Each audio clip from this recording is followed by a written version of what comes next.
이번 주 가요 톱10 1위. 신데렐라 소녀, 박미연 양의 3호곡입니다. 화려한 조명 아래 박미연은 어색한 미소를 지었습니다. 18살 동네 여고생이 갑작스레 스타로 변한 현실이 아직도 꿈만 같았죠. 단 반년 만에 그녀의 삶은 완전히 달라졌습니다. 남산에 친구와 놀러 갔다가 우연히 영화진흥공사 관계자의 눈에 띄어 연예계에 발을 들였는데 이제는 거리를 지나면 사람들이 알아보고 사인을 요청하는 것이 일상이 되었습니다. 박미연은 무대 위에서 환하게 웃고 있었지만 마음속으로는 이 모든 게 낯설었습니다. 매일 아침 분주하게 메이크업을 하고 의상을 갈아입고 안무를 연습하는 생활. 팬들의 환호성과 함께 쏟아지는 화려한 선물들.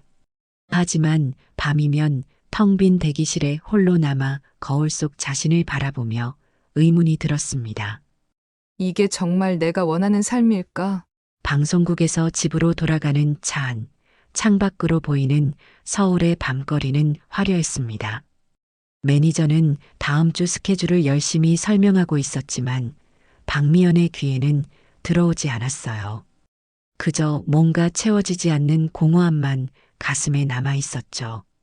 미연 씨, 이번 주 일요일 생방송이 중요해요. 진인상이 걸려 있으니까 최선을 다해야 해요. 박미연은 가만히 고개를 끄덕였습니다. 창밖으로 흐르는 도시의 불빛들이 물 위에 떠다니는 작은 섬들처럼 보였어요. 그 어디에도 자신의 자리는 없는 것 같았습니다. 어린 시절 동네 암자에서 보냈던 평화로운 시간들이 문득 떠올랐어요. 어머니 손을 잡고 산길을 오르며 느꼈던 상쾌한 공기, 비구니 스님이 건네주던 따뜻한 차 한 잔의 온기, 그리고 마음의 평안. 그때는 그런 소소한 행복으로 충분했는데 집에 도착해 불도 켜지 않은 채 어둠 속에 홀로 앉아있던 박미연은 결심했습니다. 서랍을 열어 오래된 지도를 꺼내 지리산 한편을 바라보았습니다. 어릴 적 한번 방문했던 숭산 스님의 절이 그곳에 있었죠. 마음속 깊은 곳에서 올라오는 목소리가 있었습니다. 이제 돌아갈 시간이야. 다음 날 새벽 박미연은 작은 배낭 하나만 챙겨 집을 나섰습니다. 생방송도 신인상도 화려한 무대도 모두 뒤로 한 채 말이죠. 버스 터미널은 이른 시간임에도 사람들로 붐볐지만 아무도 그녀를 알아보지 못했습니다. 검은 모자와 마스크로 얼굴을 가리고 평소와 다른 수수한 옷차림이었으니까요. 그녀의 마음은 이상하게 가벼웠습니다. 버스에 오르며 박미연은 마지막으로 서울의 높은 빌딩들을 바라보았습니다. 이제 다시는 돌아오지 않을 것 같은 예감이 들었지만 두렵지 않았습니다. 지리산행 버스 출발합니다. 박미연은 창가에 머리를 기대고 눈을 감았습니다. 어쩌면 이것이 진정한 자유의 시작일지도 모른다는 생각에 작은 미소가 그녀의 입가에 맴돌았습니다. 서울 방송국은 그날 아침부터 혼란에 빠졌습니다. 생방송 예정이던 인기 프로그램에 박미연이 모습을 드러내지 않았기 때문이죠. 제작진은 그녀의 집부터 연습실까지 샅샅이 뒤졌지만 흔적조차 찾을 수 없었습니다. 처음에는 단순한 지각으로 생각했지만 시간이 흐를수록 불안감은 커져만 갔습니다. 미연이 전화도 안 받고 집에도 없어. 어제까지만 해도 멀쩡했는데 대체 어디로 간 거야? 매니저는 초조하게 전화기를 붙들고 있었습니다. 팬들과 기자들이 몰려들기 시작했고 뉴스에는 가수 박미연 실종 속보가 흘러나왔습니다. 연예계는 충격에 빠졌고 갖가지 추측과 소문이 난무했죠. 일부는 고된 연예계 생활을 견디지 못했다고 말했고 또 다른 이들은 계약 문제로 도피했다는 이야기까지 퍼뜨렸습니다. 한편 지리산 깊은 곳, 박미연은 이미 다른 세계에 발을 들이고 있었습니다. 산길을 걸어올라 도착한 작은 암자, 그곳에서 숭산 스님을 만났습니다. 스님은 마치 그녀의 방문을 예상했다는 듯 너무도 담담하게 맞아주셨어요. 세상의 화려함을 뒤로하고 이곳까지 왔구나. 마음에 무엇을 품고 왔느냐? 박미연은 고개를 숙이며 대답했습니다. 평안을 찾고 싶습니다. 스님의 눈빛에는 깊은 이해가 담겨 있었습니다. 그녀를 작은 방으로 안내하며 밝게 웃었죠. 그렇다면 이곳에서 찾아보거라. 첫날부터 박미연의 일상은 완전히 달라졌습니다. 새벽 3시 기상, 예불, 청소, 공양, 그리고 수행.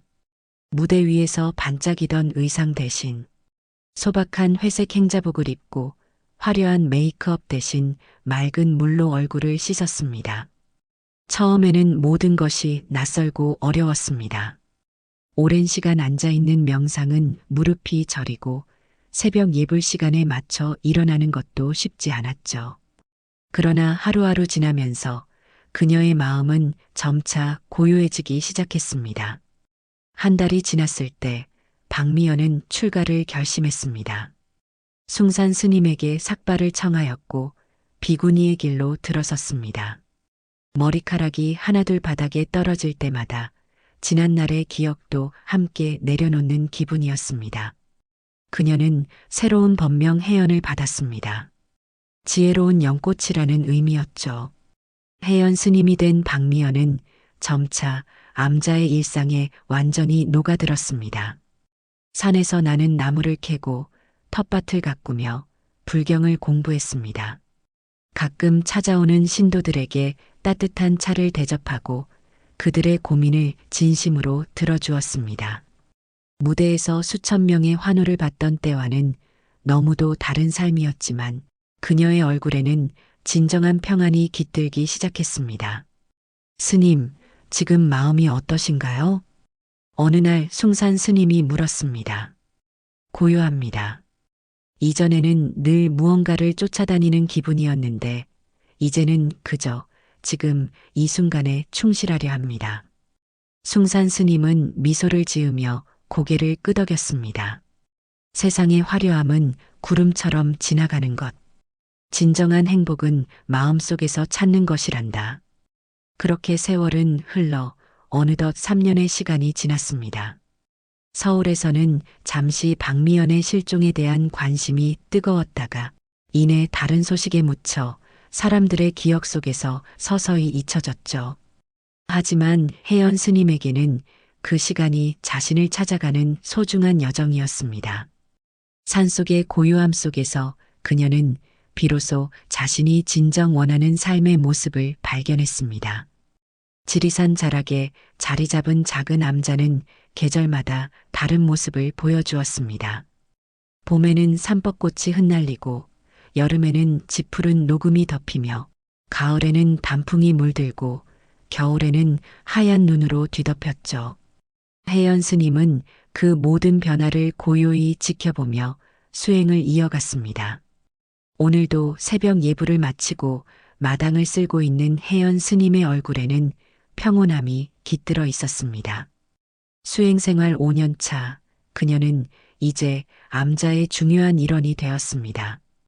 가끔 산 아래 마을에서 올라오는 신도들은 그녀의 따뜻한 미소와 지혜로운 조언을 듣기 위해 일부러 찾아오기도 했죠. 마을에서 올라온 김할머니는 매주 한 번씩 암자에 올라와 공양미를 가져다주는 단골 신도였습니다. 오늘도 김할머니의 눈에는 혜연 스님의 모습이 참으로 평화로워 보였습니다. 혜연 스님은 말수는 적었지만 그 짧은 응대에도 상대방을 편안하게 하는 부드러움이 있었습니다. 할머니가 떠난 후 혜연 스님은 숭산 스님이 계신 방으로 향했습니다. 요즘 들어 숭산 스님의 건강이 좋지 않아 걱정이 되었습니다. 방문을 조심스레 열자 눈을 감고 계시던 숭산 스님이 천천히 눈을 뜨셨습니다. 아, 혜연아. 그래, 약은 다 마셨단다. 어째 내가 출가한 지도 벌써 5년이 되었구나.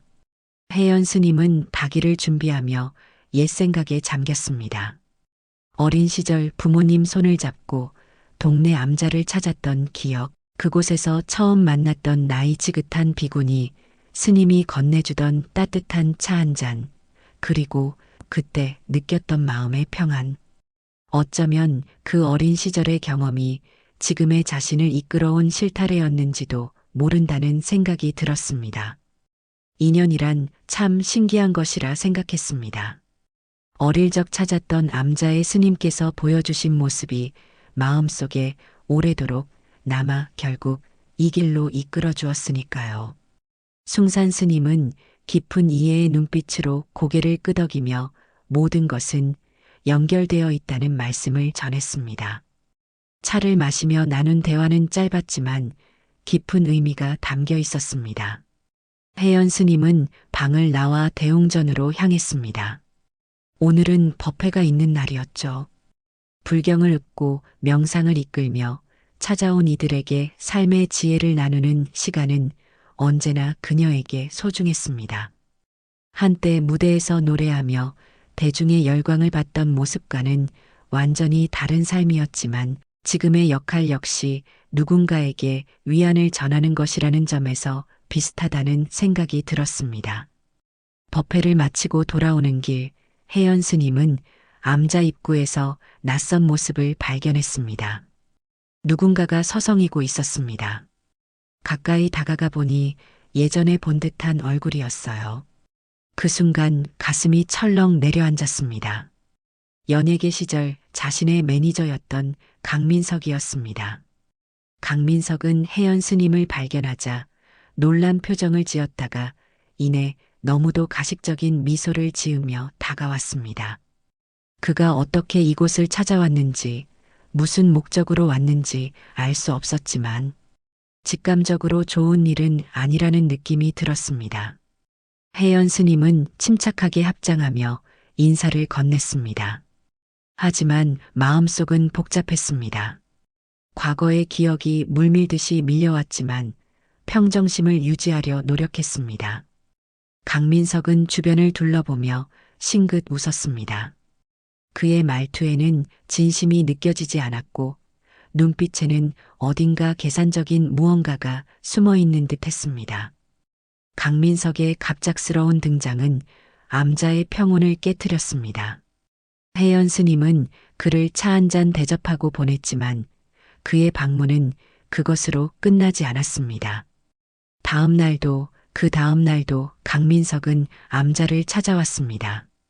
표면적으로는 옛 인연을 생각해서 찾아왔다고 했지만 그의 의도는 분명 다른 곳에 있었습니다.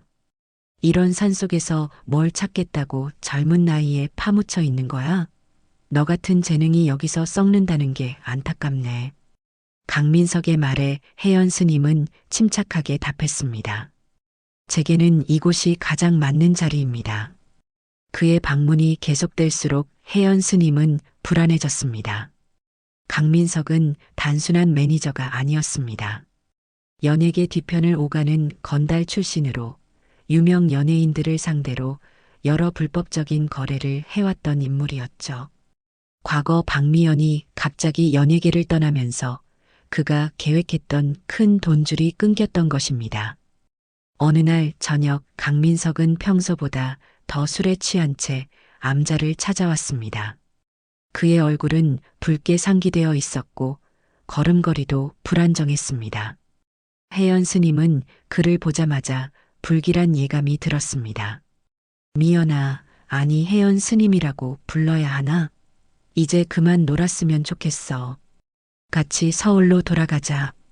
혜연 스님은 한 걸음 뒤로 물러났습니다. 강민석의 눈빛이 위험해 보였습니다. 강 선생님, 제발 돌아가세요. 저는 이미 이곳에서 새 삶을 시작했습니다. 강민석은 비틀거리며 다가와 혜연 스님의 팔을 잡으려 했습니다. 그 순간 대웅전에서 나오던 숭산 스님이 목소리를 높였습니다. 이보시오. 이곳은 수행하는 절간이요. 술에 취해 함부로 행동한다면 당장 내려가시오. 강민석은 잠시 멈칫했다가 억지 웃음을 지으며 물러났습니다. 하지만 떠나면서 던진 말은 분명한 협박이었습니다. 곧 다시 올게. 내가 어디 있든 결국 나랑 함께 가게 될 거야. 그날 밤 혜연 스님은 좀처럼 잠을 이룰 수 없었습니다. 강민석의 방문이 단순한 우연이 아니라는 것을 깨달았습니다. 그는 분명 무언가 계획을 갖고 있었습니다. 아마도 그녀를 다시 연예계로 데려가 이용하려는 것이겠죠. 과거 인기 가수였던 그녀가 신비한 사연을 안고 연예계에 복귀한다면 큰 화제가 될 테니까요. 다음 날 아침 혜연 스님은 숭산 스님께 상황을 설명했습니다. 숭산 스님은 깊은 생각에 잠긴 표정으로 한참을 묵묵히 듣고 있다가 말씀하셨습니다. 혜연아, 인생에서 장애물은 피할 수 없는 것이야. 다만 그것을 어떻게 대하느냐가 중요하지. 두려워하지 말고 지혜롭게 대처하렴. 그날부터 암자에는 긴장감이 감돌았습니다.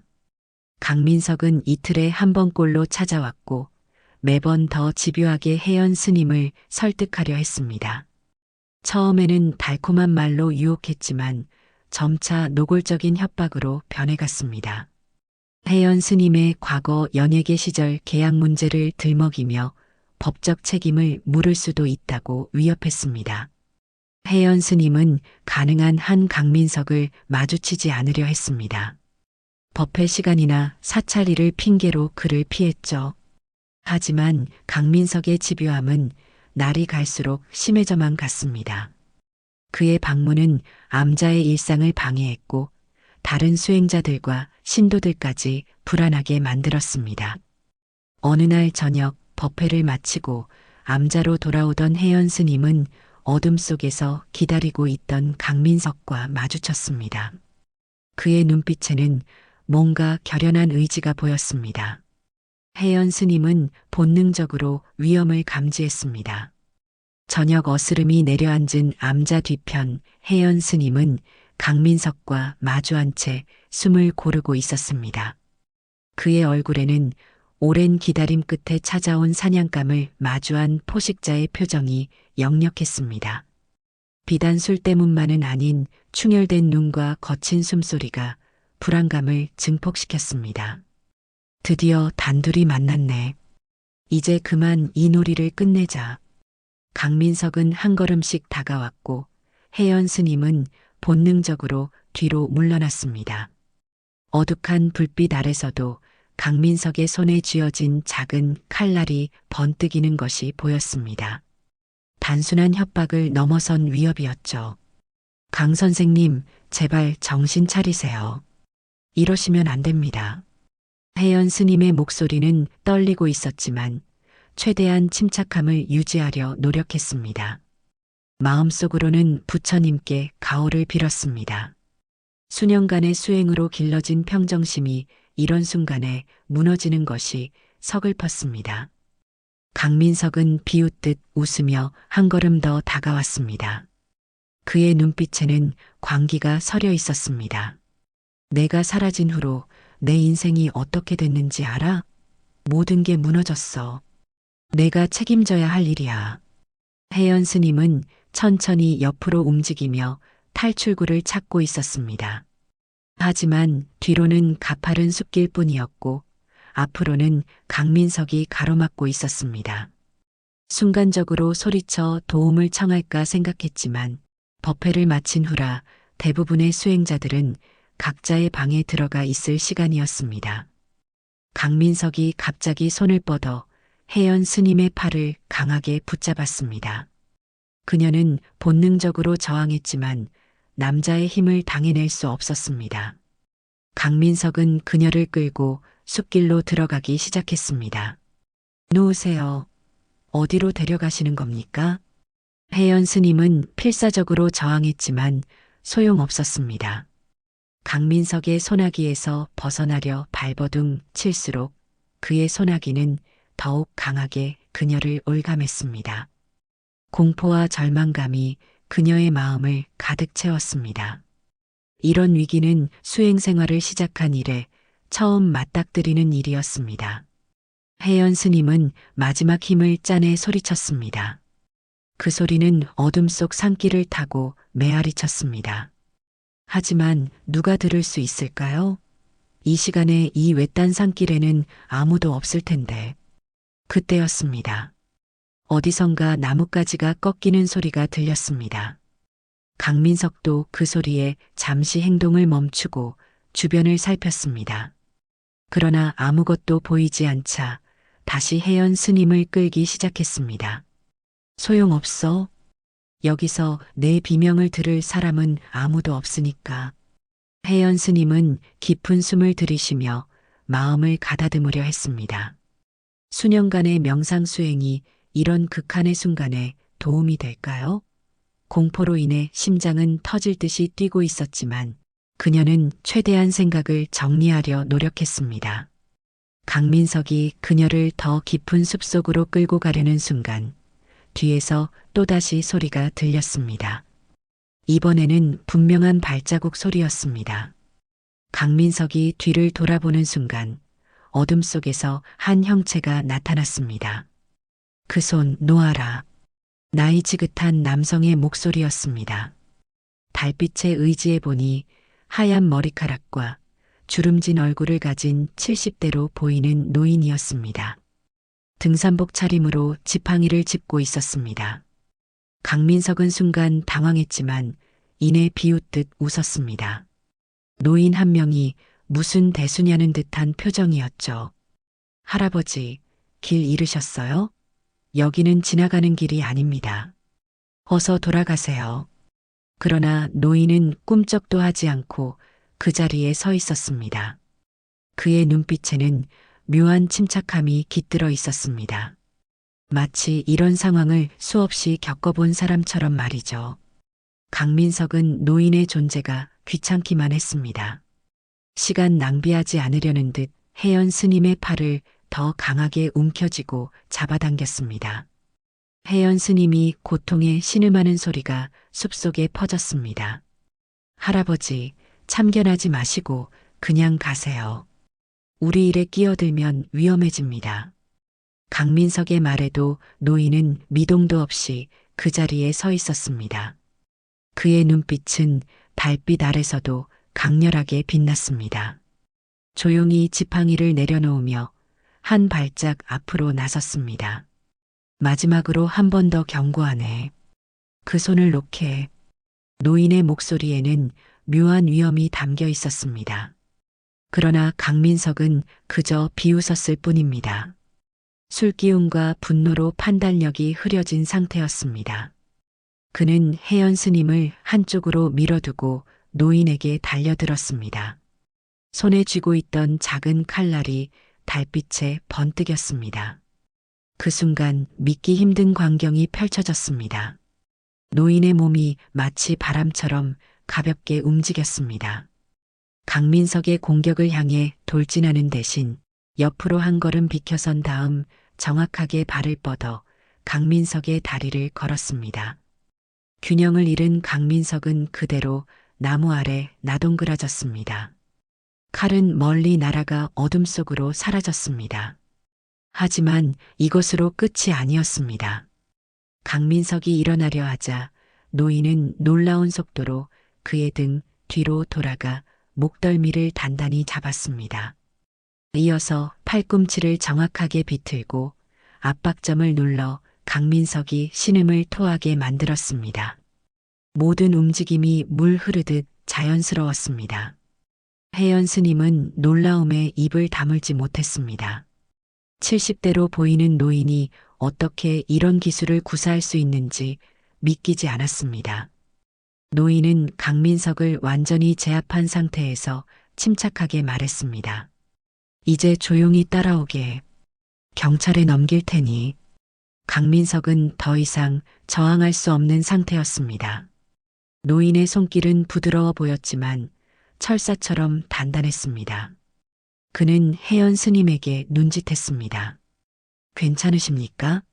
앞장서서 경찰서로 가는 길을 안내해 주시겠습니까? 혜연 스님은 겨우 정신을 차리고 고개를 끄덕였습니다. 그녀는 떨리는 손으로 휴대전화를 꺼내 112에 신고했습니다. 그리고 노인을 따라 산 아래로 내려가기 시작했습니다. 길을 내려가는 내내 혜연 스님은 노인의 모습을 흘끔거리며 바라보았습니다. 이른이 넘어 보이는 나이에 이런 무술 실력을 갖추고 있다니 도대체 어떤 사람일까 궁금했습니다. 산 아래 도로변에 이르자 얼마 지나지 않아 순찰차가 도착했습니다. 경찰관들은 상황 설명을 듣고 강민석에게 수갑을 채웠습니다. 한 경찰관이 노인에게 다가가 물었습니다. 어르신, 신분증 좀 볼 수 있을까요? 진술을 받아야 해서요.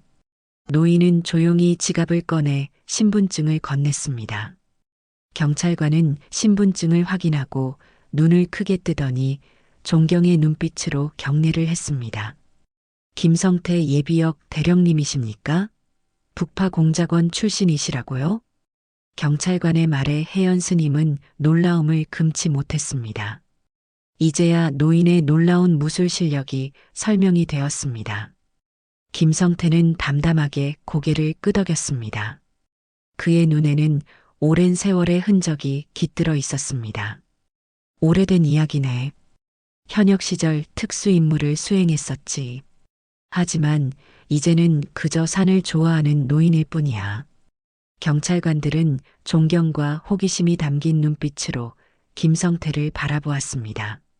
강민석은 순찰차에 실려 떠났고 경찰은 혜연 스님과 김성태에게 내일 공식 진술을 위해 서로 연락할 수 있는 방법을 남기고 자리를 떠났습니다. 산 아래 파출소 순찰차가 굽이진 산길을 따라 사라진 후 혜연 스님과 김성태는 암자로 돌아가는 길을 걷기 시작했습니다. 밤하늘에는 무수한 별들이 빛나고 있었고 어둠 속에서도 지리산의 웅장한 실루엣이 은은하게 보였습니다. 침묵 속에서 두 사람의 발걸음 소리만이 산길에 울려 퍼졌습니다. 혜연 스님은 아직도 놀라움에서 벗어나지 못한 상태였습니다. 강민석의 갑작스러운 폭력, 절체절명의 위기, 그리고 예상치 못한 구원자의 등장까지 모든 일이 꿈처럼 느껴졌습니다. 그녀는 걸음을 멈추고 김성태를 향해 두 손을 모아 깊이 고개를 숙였습니다. 정말 감사드립니다. 어떻게 그런 대처를... 김성태는 잠시 하늘을 올려다보며 말했습니다. 긴 세월을 살다 보면 해야 할 때가 오지. 그땐 망설이면 안 돼. 그 말에 혜연 스님은 더 이상 묻지 않고 고요히 고개를 끄덕였습니다. 두 사람은 다시 걷기 시작했고 이번에는 더욱 편안한 침묵이 그들 사이를 감쌌습니다. 암자에 도착했을 때 숭산 스님이 걱정스러운 표정으로 입구에서 기다리고 있었습니다. 혜연 스님이 돌아오지 않자 불안해하고 있었던 것입니다. 혜연 스님은 간략하게 상황을 설명했고 숭산 스님은 김성태에게 깊은 감사의 인사를 전했습니다. 숭산 스님은 늦은 시간인 만큼 김성태에게 암자에서 하룻밤 묵어가기를 권했고 그는 고맙게 제안을 받아들였습니다. 산행을 마치고 내려갈 계획이었지만 이미 늦은 시간이었고 산길은 위험할 수 있었습니다. 방으로 돌아간 혜연 스님은 오랫동안 잠을 이루지 못했습니다. 오늘 있었던 일 그리고 자신을 구해준 노인에 대한 생각으로 머릿속이 복잡했습니다. 창문 너머로 보이는 달빛이 방 안을 은은하게 비추고 있었습니다. 그 달빛을 바라보며 혜연 스님은 깊은 명상에 잠겼습니다. 새벽이 밝아오자 혜연 스님은 여느 때처럼 예불을 준비하기 위해 일어났습니다. 마당으로 나와 빗자루를 들고 청소를 시작했습니다. 어제의 일은 마치 먼 꿈처럼 느껴졌지만 마음 한구석에는 여전히 파문이 일고 있었습니다. 그때 김성태가 조용히 대웅전 앞마당으로 걸어 나왔습니다. 두 사람은 함께 마당 한편에 있는 벤치에 앉았습니다. 산 아래 마을이 점차 아침 햇살에 물들기 시작했습니다. 혜연 스님은 어제 일이 아직도 믿기지 않는다고 말했고 김성태는 자신이 매주 한 번씩 지리산을 오르는 것이 습관이 되었다고 설명했습니다. 은퇴 후 건강을 유지하기 위해 그리고 마음의 평화를 찾기 위해서였죠. 운명이란 이상한 것이지요. 제가 조금만 늦게 출발했더라도 혹은 다른 길로 내려갔더라도 혜연 스님은 깊이 공감했습니다. 불교에서는 모든 것이 인연이라고 가르칩니다. 모든 만남과 이별, 모든 사건에는 의미가 있다는 것이죠. 김성태가 그녀에게 어떻게 이곳에 오게 되었는지 물었고 혜연 스님은 자신의 이야기를 들려주었습니다. 연예계의 화려함과 그 이면의 공허함, 그리고 어린 시절부터 마음속에 자리 잡았던 평온함에 대한 갈망. 이 모든 것이 그녀를 이 산속 암자로 이끌었던 것입니다. 아침 햇살이 암자 전체를 비추기 시작했습니다. 혜연 스님과 김성태는 함께 아침 공양을 했습니다. 간소하지만 정성이 담긴 식사를 하는 동안 그들은 더 많은 이야기를 나누었습니다. 김성태는 자신이 젊은 시절 특수부대에서 북파 공작원으로 활동했던 경험을 조용히 들려주었습니다. 목숨을 걸고 38선을 넘어 임무를 수행했던 그 시절, 그리고 전우들을 잃었던 아픔에 대해서도 말이죠. 지금 생각해보면 그 모든 것이 꿈만 같습니다. 시대가 우리를 그렇게 만들었지요. 국가를 위해 싸웠지만 후에는 잊혀진 존재가 되었습니다. 혜연 스님은 그의 이야기를 경청했습니다. 겉으로는 강인해 보이는 노인의 눈빛 속에 깃든 슬픔을 느낄 수 있었습니다. 그는 여러 번 생사의 고비를 넘나들었고 그 경험이 그를 더욱 단단하게 만들었지만 동시에 깊은 상처도 남겼을 것입니다. 저는 비록 사명감으로 출가한 것은 아니지만 여기서 이루고자 하는 것이 있습니다. 내면의 평화를 찾고 타인에게도 그것을 나누고 싶습니다. 김성태는 고개를 끄덕이며 미소 지었습니다. 그들은 겉보기에는 너무도 다른 삶을 살아왔지만 어딘가 근본적인 부분에서 서로를 이해할 수 있었습니다. 두 사람 모두 자신만의 방식으로 의미 있는 삶을 추구했던 것입니다. 아침 식사를 마친 후 김성태는 떠날 준비를 했습니다. 그는 등짐을 다시 메고 암자의 입구에 섰습니다. 혜연 스님과 숭산 스님이 그를 배웅하기 위해 나왔습니다. 김 선생님, 정말 감사합니다. 어제 일이 아니었다면. 숭산 스님의 말에 김성태는 손을 내저었습니다. 그런 말은 필요 없다는 듯이 말이죠. 그는 평생 남몰래 임무를 수행해왔고 인정받기 위해 그런 일을 한 것은 아니었습니다. 혜연 스님은 두 손을 모아 깊이 고개를 숙이며 다시 한번 감사의 인사를 전했습니다. 김성태는 잠시 침묵하다가 발걸음을 옮기기 시작했습니다. 등산길을 따라 천천히 떠나는 그의 뒷모습을 바라보며 혜연 스님은 작게 인사를 건넸습니다. 그때 김성태가 걸음을 멈추고 뒤돌아보았습니다. 나는 북에서 총을 들었고 당신은 마음속의 전쟁을 견뎌냈소. 싸움의 모양은 달라도 용기는 같지. 혜연 스님의 눈가에 눈물이 맺혔습니다. 그녀는 조용히 합장하며 노인을 향해 깊이 고개를 숙였습니다. 김성태는 미소만 남긴 채 등짐을 다시 짊어지고 지리산 능선을 따라 걸어갔습니다. 그날 저녁 혜연 스님은 대웅전 앞 달빛 아래 앉아 명상에 잠겼습니다. 지난날의 모든 일들이 마음속을 흐르고 지나갔습니다. 화려했던 무대 위의 나날들, 갑작스러운 출가, 수행의 시간들, 그리고 어제의 위기와 구원까지 모든 것이 하나의 큰 흐름 속에 있는 것 같았습니다. 그녀는 김성태의 말을 곱씹었습니다. 마음속의 전쟁이라는 표현이 특히 가슴에 와닿았습니다. 그렇습니다. 그녀는 자신과의 싸움을 통해 이곳에 왔고 그 과정에서 용기가 필요했습니다. 세상의 화려함을 뒤로하고 자신의 내면을 마주하는 것은 분명 큰 도전이었습니다. 달빛은 고요히 암자를 비추고 있었습니다. 산에서 내려온 바람이 혜연 스님의 얼굴을 스쳐 지나갔습니다. 마음은 어느 때보다 맑고 평온했습니다.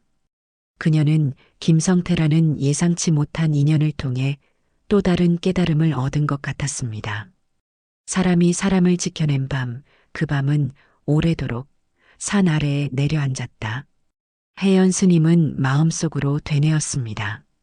그리고 다시 한번 달을 올려다보며 미소 지었습니다. 새로운 날이 시작될 것입니다. 하지만 오늘 밤의 달빛과 이 순간의 평온함은 오래도록 그녀의 가슴에 남을 것입니다.